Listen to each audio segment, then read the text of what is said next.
Line squash அசல் பழங்களிலிருந்து தயாரிக்கப்பட்ட real squash கூலா ஜோரா.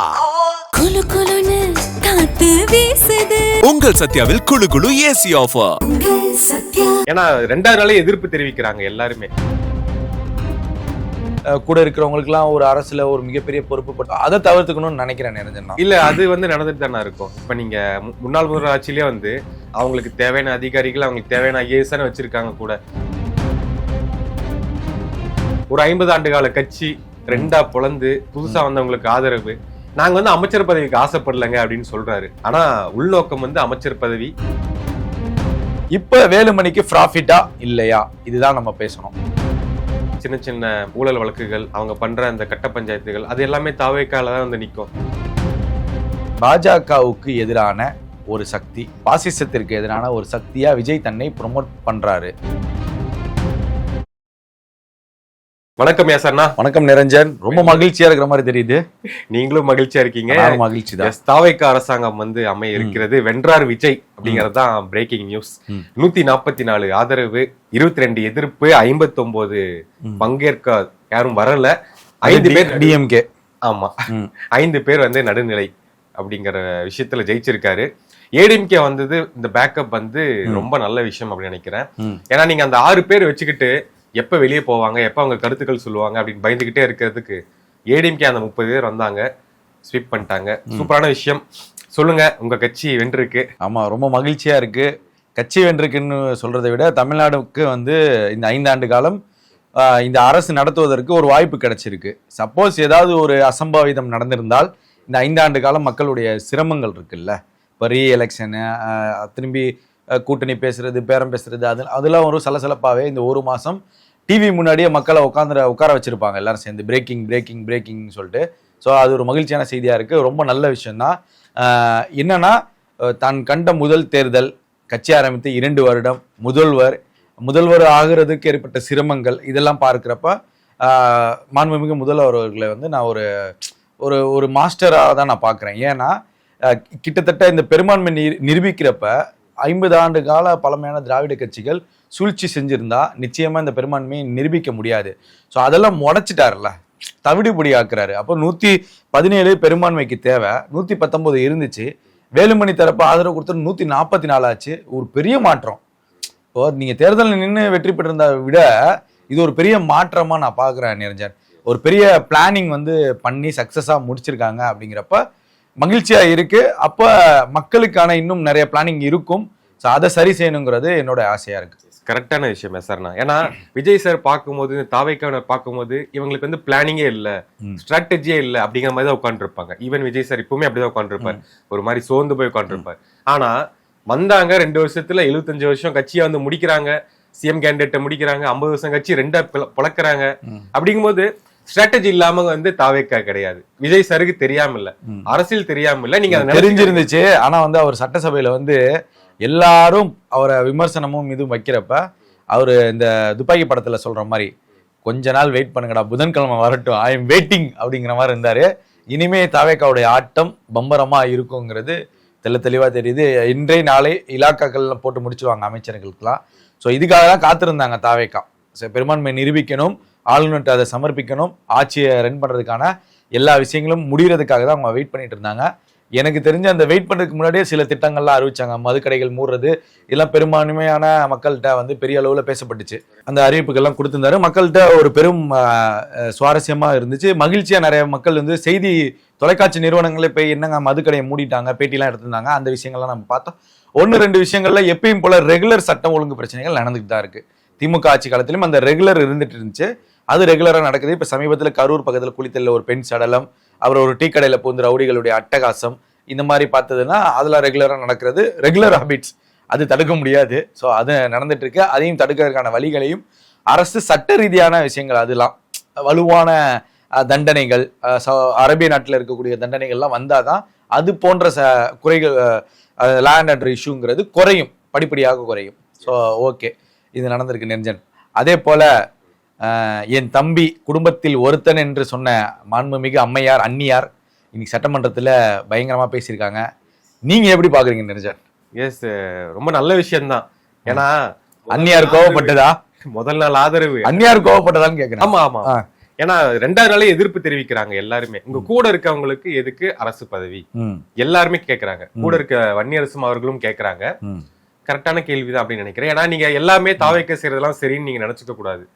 எதிர்ப்பு வந்துகிட்டே தான் இருக்கும். இனி திமுக தரப்புல இருந்து கேட்கல, அவங்க கேட்கும் போதும் நீங்க பதில் சொல்லணும் அப்படிங்கறத நான் நல்ல விஷயமா தான் பாக்குறேன்.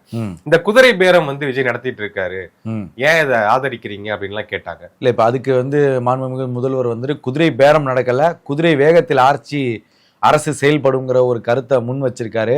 ஓகே, ஆனா ஒரு சில விஷயங்கள் தாவேக்கா தவிர்த்துக்கணும் தான். ஏன்னா பஞ்ச் டைலாக் மாதிரி இருக்கு. ஆமா, பண்டித் நியமனம் செஞ்சது தமிழ்நாடு ஃபுல்லா ஒரு பெரிய ஒரு சர்ச்சையை கிளப்பியிருக்கு. அதே போல பிரேமலதா அவர்கள் பேசும்போது இளைஞர்கள் அதிகமாக சட்டமன்றத்துக்கு வந்திருக்காங்க, இளைஞர்கள் அதிகமாக வாக்களிச்சிருக்காங்க, இளைஞர்கள் அதிகமாக அரசியல் படுத்தப்பட்டிருக்காங்க இந்த தேர்தலில் 26 தேர்தலில். அப்போ நீங்கள் பண்டித்தை கூட வச்சுக்கிறப்ப ஒரு விதமான விமர்சனம் வருது இல்லை? அப்போ ஆஸ்ட்ராலஜரை இளைஞர்கள் நம்பணுமா அப்படிங்கிற ஒரு கோணத்தை கொண்டு வர பார்க்குறாங்க இவங்க. ஸோ அவர் எந்த அடிப்படையில் அவரை இவர் ஆலோசகராக நியமிச்சாருங்கிறது தெரியல இது வரைக்கும். அதற்கான விளக்கத்தை தமிழ்நாடு முதல்வர் கொடுக்கணும், மக்கள்கிட்ட கொடுக்கணுங்கிறது என்னுடைய கருத்து. இது போன்று இனி நடக்காமல் பார்த்து கொள்ளவும் வேண்டும். அவருக்கான கூட இருக்கிறவங்களுக்குலாம் ஒரு அரசுல ஒரு மிகப்பெரிய பொறுப்பு போட்டான். நான் நேற்று வீடியோல சொல்லியிருந்தோம்ல, அதை தவிர்த்துக்கணும்னு நினைக்கிறேன் நிரஞ்சன். இல்ல அது நடந்துட்டு தானே இருக்கும். இப்ப நீங்க முன்னாள் முதல்வர் ஆட்சியிலே அவங்களுக்கு தேவையான அதிகாரிகள், அவங்களுக்கு தேவையான ஐஏஎஸ் வச்சிருக்காங்க. கூட ஏன் தாவேக்கா வச்சுக்க கூடாது?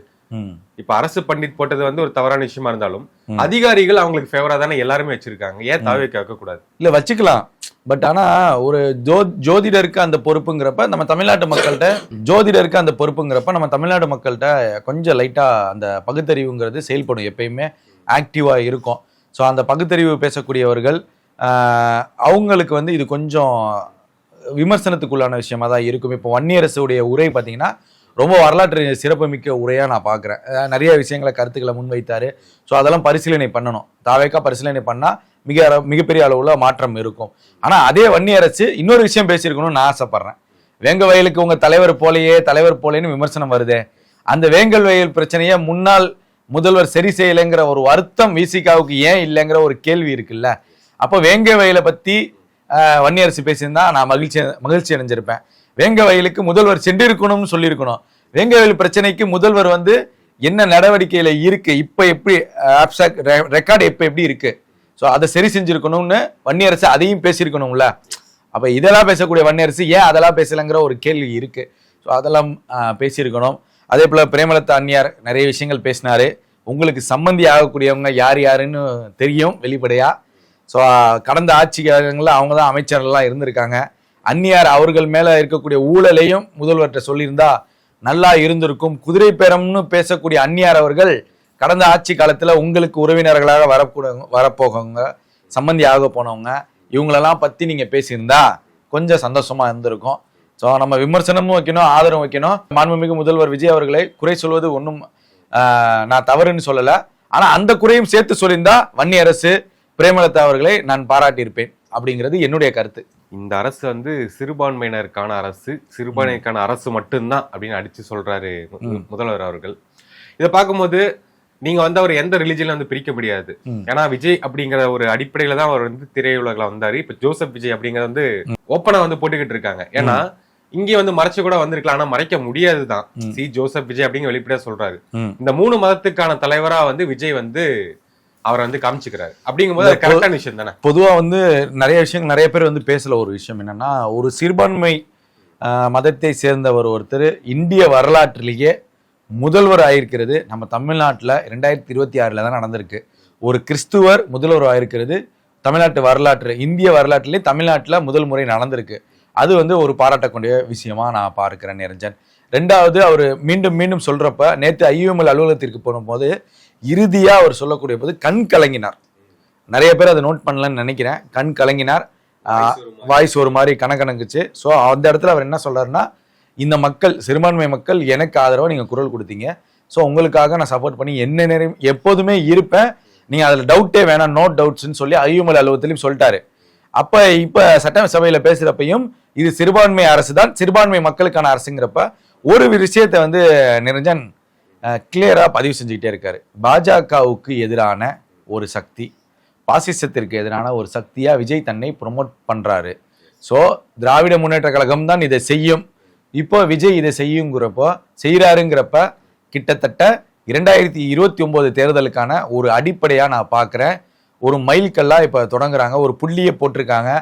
ஆல்ரெடி காங்கிரஸ் உள்ள இன்ட்ரு ஆயிருக்காங்க. ஸோ சவுத் விஜய் வைத்து 29 தேர்தலில் காங்கிரஸ், அதாவது காங்கிரஸ் ஆட்சி அமைந்தால் அதற்கு ஒரு அடித்தளமாக முக்கிய பங்காக மாண்புமிகு தமிழக முதல்வர் ஜோசப் விஜய் இருப்பாருங்கிறது தெளிவா தெரியுது. எஸ்பிவி அவருடைய தலைமையில வந்து அவர் பேசிக்கிட்டு இருக்காரு, நீங்க பேசக்கூடாதுன்னு இபிஎஸ் தரப்பு ஆதரவாளர்கள் வந்து கோஷம் போட்டுக்கிட்டு இருக்காங்க. ஏன்னா அவங்க ஆதரவு அங்க எதிர்ப்பு அப்படிங்கும்போது ஒரு 50 ஆண்டு கால கட்சி ரெண்டா பொளந்து புதுசா வந்தவங்களுக்கு ஆதரவு, நாங்க வந்து அமைச்சர் பதவிக்கு ஆசைப்படலைங்க அப்படின்னு சொல்றாரு. ஆனா உள்நோக்கம் வந்து அமைச்சர் பதவி அவங்களுடைய அதிகாரத்துல இருக்கணும் அப்படிங்கறதா எனக்கு தோணுது. உங்களுக்கு என்ன தோணுது?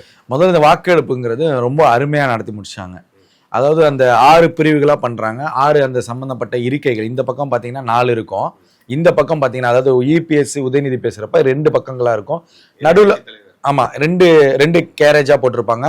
இந்த பக்கம் சபாநாயகருக்கு கொஞ்சம் தள்ளி பார்த்தீங்கன்னா அரசு அதிகாரிகள் நிற்பாங்க. முதல்வர் இருக்கைக்கு அந்த சைடு பார்த்தீங்க அப்படின்னா உங்களுக்கு அந்த டிஐபிஆர் ஊடகம் சார்ந்த முக்கியமான முதன்மை செய்தியாளர்கள் இருப்பாங்க, அரசு செய்தியாளர்கள். ஸோ அவங்களாம் இருப்பாங்க, ரிப்போர்ட்ஸ் எடுத்துகிட்டு இருப்பாங்க, நமக்கு அந்த அப்டேட்ஸ் கொடுக்கறதுக்கான இதெல்லாம் எடுப்பாங்க. வாக்கெடுப்புங்கிறது ரொம்ப கிளியராக பண்ணாங்க, எவிடன்ஸோட பண்ணாங்க.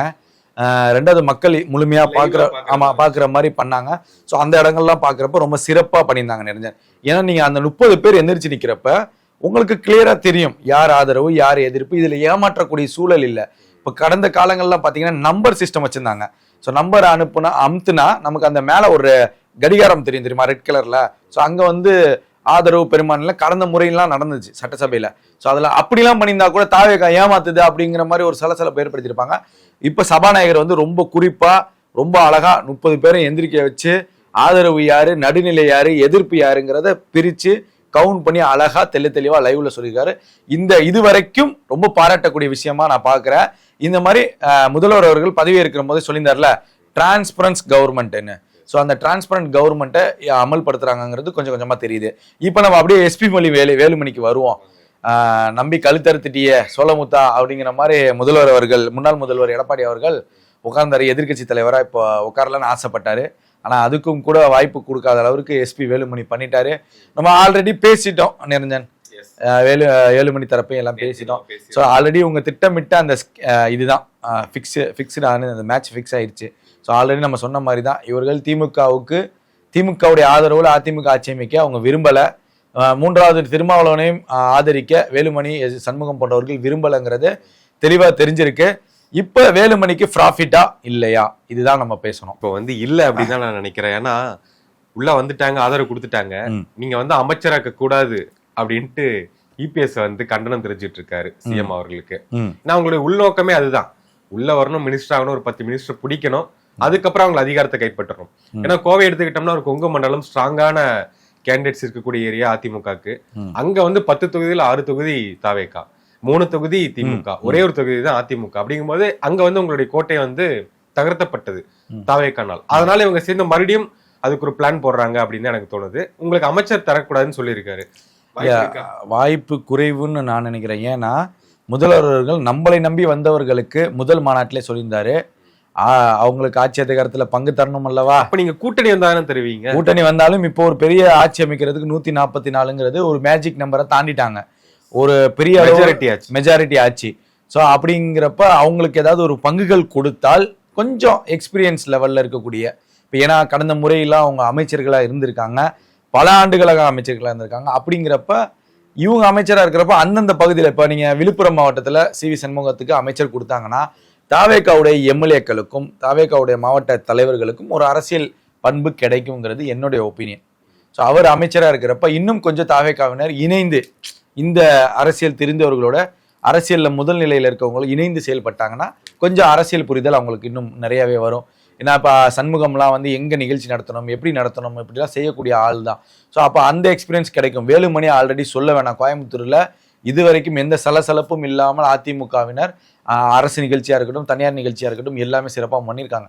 ஸோ அதெல்லாம் இப்போ அவங்க கற்றுக்கணும்ல. இப்போ பிறந்த நாளுக்கு வந்து திருக்கோவிலூரில் மாவட்ட செயலர் பிறந்த நாளுக்கு அவ்வளவு சர்ச்சையை இருந்துச்சு தாவேக்கால. உடனே பொதுச் செயலாளர் ஒரு அறிக்கை வர்றாரு. அப்ப இவங்க கூட ஸ்பிளிட் பண்ணி ஒரு கொலாப் பண்ணி ஒர்க் பண்றப்ப நிறைய விஷயங்கள் கத்துக்கலாம் நிரஞ்சன். இது என்னுடைய கருத்தா இருக்கு. இது இருந்தாலுமே இதை தாண்டி இவங்க பண்ற சில விஷயங்கள் தாவேக்காக்கு பாதிப்பு ஏற்படுத்தும். சின்ன சின்ன ஊழல் வழக்குகள், அவங்க பண்ற அந்த கட்ட பஞ்சாயத்துகள், அது எல்லாமே தாவேக்கால தான் வந்து நிக்கும். ஏன்னா அவங்க வந்து டிரான்ஸ்பெசி பெரும்பாலும் அதிமுக இப்ப இருக்கக்கூடிய இந்த கூட்டணி செய்யாதுன்னு நான் நினைக்கிறேன். ஏன்னா பொருளாதாரம் அடிப்படையிலும் இருக்கட்டும், ஆள் பாலத்திலையும் சரி, எல்லாருமே வந்து செல்வந்தர்களா இருக்கக்கூடியவர்கள். வெளிப்படையா சில விஷயங்களை செய்ய மாட்டாங்க. ஏன்னா முதல் முறை அவரும் விஜய் அவர்களும் வந்து முதல்வர் அவர்களும் பேசுவார். ஏன்னா அமைச்சர் கொடுத்தா கண்டிப்பாக பேசுவார். ஏன்னா நான் வந்து ஃபர்ஸ்ட் டைம் இருக்கேன், இந்த 5 வருஷத்தை பொறுத்து தான் நான் 2031 வாக்கு கேட்க முடியும். அப்படிங்கிறப்ப பெரும்பாலும் அமைச்சர் கொடுத்தாலும் சில ஆலோசனைகள் படிந்தான் அவர்களும் செயல்படுவார்கள்ங்கிற என் நம்பிக்கை எனக்கு இருக்கு. அதே போல இது அதிமுகவை ஒருவேளை பொதுக்குழு கூட்டி வேலுமணி அவர்கள் கைப்பற்றினால் இந்த அதிமுகவினருக்கு, வேலுமணி தலைமையிலான இந்த அதிமுகவுக்கு தாவேக்கால இருக்கக்கூடிய நிர்வாகிகளும் இந்த கட்சி எப்படி செயல்படுது, அதிமுகனா என்னங்கிறத தெரிஞ்சிக்கக்கூடிய ஒரு வாய்ப்பு கிடைக்கும். பெரும்பான்மையான ஆதரவு இருப்பதை போல ஒரு தோற்றம் வேலுமணி தரப்புக்கு தெரியும். ஏன்னா இப்ப கூட்டணிக்குள்ள ஆதரவு வந்துட்டாங்கன்னா, வேலுமணி ஒரு ஃபங்க்ஷன் நடத்துறாரு, ஒரு அமைச்சரா இருக்காரு, ஃபங்க்ஷன் நடத்துறாருன்னா தாவேக்காவை சேர்ந்தவரும் கலந்து கொள்வாங்க. அப்போ உங்களுக்கு பெரிய கிரௌடு தெரியும்ல, கட்சி ஒன்னாயிரும். அப்புறம் கட்சி ஒன்னாவதோ இல்லையோ ஒரு பெரிய கிரௌடு தெரியும், மாசி கிரௌடு தெரியுறப்ப அவங்களுக்கு ஒரு பயம் வரும், வேலுமணிக்கும் ஒரு பயம். ஐயோ இவ்வளவு இளைஞர்கள் வராங்களே, முன்னெல்லாம் இளைஞர்கள் வர மாட்டாங்க, ஏஜ்டு பர்சன்ஸ் தான் வருவாங்க. யாரா இது பார்த்தா இளைஞர்கள், ஆமா அந்த மாதிரிலாம் இருக்கும். அப்போ இவ்வளவு கூட்டம் வரப்ப அவங்களுக்கு ஒரு தன்னம்பிக்கை வந்துடும். ஸோ சில தவறுகளை நம்ம செய்யக்கூடாது, ஃபோன் இருக்கு, டிஜிட்டல் இருக்கு, டக்குன்னு ஒரு விஷயத்த பகிர்ந்துருவாங்க. அப்படிங்கிறப்ப ஒரு அச்சம் இருக்கும். ஆனா சப்போஸ் அமைச்சர் பதவி கொடுக்கலனாலும் சில ஆலோசனை படியும் சில ஒப்பந்தத்தின் அடிப்படையிலும் தான் இந்த வேலுமணியுடைய அணிங்கிறது செயல்படும். ஸோ இதுதான் நடக்கும். ரூல் அண்ட் ரெகுலேஷன் வந்து இதுதான். ஸோ இப்படிதான் செயல்பட போகுது. ஒரு கால ஒரு விஷயம் பார்த்தோன்னா என்னன்னா, இந்த பொதுமக்களுக்கு இடையூறா வந்து பிளக்ஸ், பேனரு இதெல்லாம் வச்சு நீங்க தொல்லை பண்ணக்கூடாது அப்படின்ட்டு புஷி ஆனந்த் அவர்கள் வந்து, மினிஸ்டர் புஷி ஆனந்த் அவர்கள் வந்து ஒரு அறிக்கை போட்டிருக்காங்க. ஆனா இன்னுமே வந்து எல்லா தெருக்களிலும் வந்து நம்ம கடந்து வரும்போதே பார்த்தேன், எல்லா இடத்துலயும் அந்த பேனர் பிளெக்ஸ் எல்லாமே இருக்கு. அது கொஞ்சம் இடையூறாகவும் இருக்கு. அதெல்லாம் இப்போ சரி பண்ணிட்டாங்கன்னா நல்லா இருக்கும் அப்படின்னு ஒரு விஷயம் இருக்கு. இன்னொன்னு, இந்த சட்டமன்றம்லாம் வந்து நானே வந்து அப்பப்போ பார்த்துருக்கேன். அப்படிங்கிறதான், கடந்த முறை வந்து பார்த்துருக்கேன், இவ்வளவு லைவா உட்காந்து பார்த்தது கிடையாது. ஆனா விஜய் அவர்கள் வந்ததுக்கு அப்புறம் எல்லாருமே உட்காந்து லைவா பாக்குறாங்க, என்ன நடக்குது, என் தலைவனை பாக்குறதுக்காக நாங்க பாக்குறோம், என்ன பண்றாருன்னு பாக்குறதுக்காக பாக்குறோம்னாங்க. சின்ன பசங்களும் அரசியல் வந்து புரிஞ்சுக்கிறாங்க, கத்துக்கிறாங்க. நல்ல இந்த ஃபர்ஸ்ட் ஸ்டெப்பே வந்து நல்ல மூவ்மெண்ட் ஆகிற குட் மூவ் தான் இது. வந்து முதல்வர் ஜோசப் விஜயுடைய இந்த மூவை வந்து ரொம்ப பாராட்டக்கூடிய விஷயமா தான் நான் பாக்குறேன். இனிமே வந்து அவங்களுடைய கவுண்டவுன் ஸ்டார்ட்ஸ். ஏன்னா ஆட்சி வந்துருச்சு, அதிகாரம் வந்துருச்சு, இது தக்க வைத்து மக்களுக்கு என்ன அவர் சொல்லியிருக்காரு, இது மதசார்பற்ற அரசுங்கிறத தெளிவுபடுத்திட்டாரு. ஸோ அப்படிங்கிறப்ப இப்போ கூட்டணியில் இருக்கக்கூடிய விசிகா, சிபிஎம், ஐயுஎம்எலுக்கு மன திருப்தியா இருக்கும், பயப்பட வேணாம் அவர்கள். அதே போல வந்து மகளிர் இதுல வந்து எந்த இடத்துலையும் சமரசம் செய்ய மாட்டேங்கிறது தெளிவா சொல்லியிருக்காரு. அதே போல அந்த மகளிர் பாதுகாப்பு படையும் தன்னுடைய கட்டுப்பாட்டுக்குள்ள கொண்டு வராரு. இப்ப அதுக்கு சில வெளியே இருந்து சில விமர்சனங்கள் வருது. விமர்சனங்கள் வந்தாலும் ஆலோசகர்கள்லாம் சில பேரை இப்ப போடணும். அதுக்கெல்லாம் இப்ப சில துறைகளுக்கெல்லாம் அவங்க போடுவாங்க. அதே போல அந்த போதை தடுப்பு பாதுகாப்பு படைக்கு சில ஆலோசகர்கள் போடுவாங்க. இப்ப ரிட்டையர்ட் ஆன ஐஏஎஸ், ரிட்டையர்ட் ஆன ஐபிஎஸ், இல்ல முன்னாள் டிஜிபி, ஐஜி அந்த மாதிரிலாம் ஆட்கள் எல்லாம் போடுவாங்க. ஸோ அதெல்லாம் போடணும். சிறப்பு. நீங்க சொன்ன மாதிரி அந்த ஃபிளக்ஸ்ல வந்து எனக்கும் ஒரு முரண்பாடு இருக்கு. இப்போ நம்ம தெருக்குள்ள போனா அந்த பெயர் பலகை இருக்கும்ல, அதுலலாம் முதல்வருக்கு வாழ்த்து தெரிவிச்சு, எம்எல்ஏக்கு வாழ்த்து தெரிவிச்சு போட்டோ போடுறாங்க. முதல்வர் அவர்களே தயவு செஞ்சு அந்த கோரிக்கையை பார்த்துக்கோங்க. நீங்க சொன்ன மாதிரி ஆனந்த் அவர்களே, அமைச்சர் அவர்களே, டி நகருடைய எம்எல்ஏ அவர்களே, உங்களுக்கு ஒரு கோரிக்கை, நீங்க அந்த அறிக்கையை வெளியிட்டீங்க. அதே போல டி நகர் பக்கம் தான் அதிகம். அதுதான் இன்னைக்கு தயவு செஞ்சு நீங்க சட்டசபை முடிஞ்சு தேதியை குறிப்பிடாமல் ஒத்தி வச்சிருக்கீங்க. தயவு செஞ்சு இதுக்கு மேல மக்கள் பணியை தான் பார்ப்பீங்க. தயவு செஞ்சு டி நகர்ல இருந்து ஒரு சென்னையில ஒரு பாதி அளவுக்கு சுத்தி பாருங்க.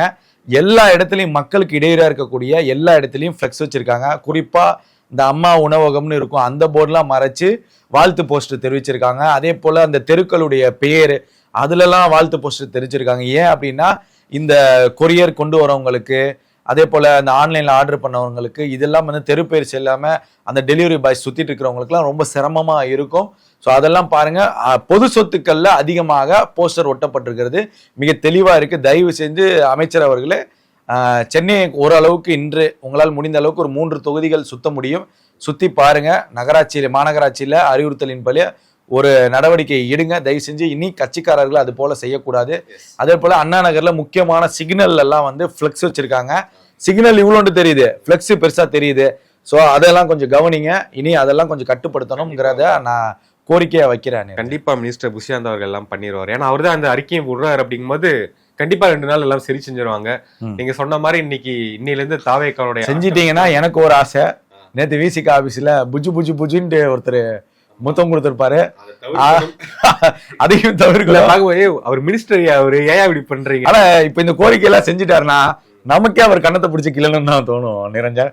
அதனால சீக்கிரம் விசிக ஆபீஸ்ல நடந்த ஒரு சம்பவம் எனக்கு ரொம்ப பார்க்க ஒரு கூஸ் பம்ஸா இருந்தது. என்னன்னா அந்த ஆபீஸ் விட்டு வெளியே வராங்க, வேளச்சேரி ஆபீஸ்ல இருக்காங்க, வெளியே வராங்க.